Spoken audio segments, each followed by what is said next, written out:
Let's return to the heart of Africa.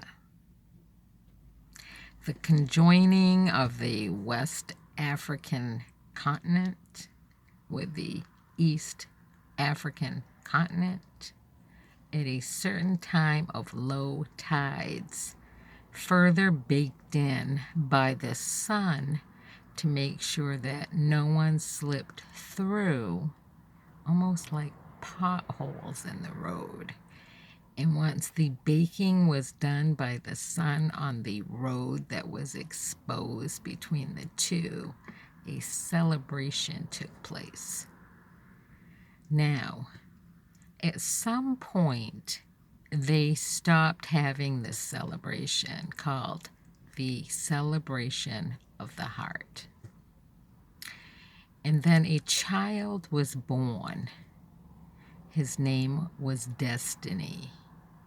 And from a very young age, he started counting the peaks and the currents of the waves. And over time, with his counting, he was able to accurately predict when the tides would go out, how long they would be out, and when they would start to come back in. And his knowledge that he discovered at a very young age by counting reopened up the celebration of the heart. As he grew older, he began to think more so.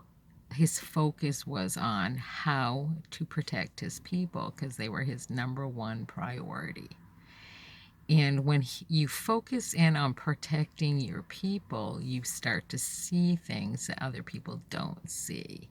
And so he started having his own visions of his own people in the future. And that's when that vision that he tried to display on some type of stage using women, that he totally disagreed with the flaunting and the sexual nature of women and what they were portraying to other women.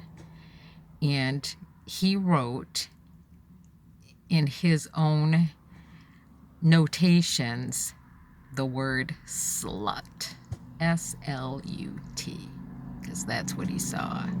The image that his own people projected created a huge abundance of these other people called sluts. And that's why he totally disagreed with that stage front performance of his people. So when the Iroquoian people started having huge visions of things that were going to happen to their neighbors in the Western African region and made the trip, there's a couple things that happened during that trip, but I'm only going to focus on the heart of Africa. So they did reach Destiny, and he was by all means labeled up and adored by all of his people for what he accomplished at a very, very young age. Okay? He was the Prince of Africa. When he had discussions with the Iroquoian people that showed up, he was engulfed in this whole concept of a person's will, their fight, their internal instinct in fight using their will, okay? So when they told him about the visions, about how their people were going to get captured and placed on these boats and blah, blah, blah, he wanted to know exactly precisely where the visions came through. And so he took a trip with the Iroquoian people, and in doing so, to get through the house and get through all the tribes, you have to be labeled up appropriately, not only with a name, but you also had to be marked appropriately to get through, like you had prior approval to walk through. They labeled him up as the Delaware.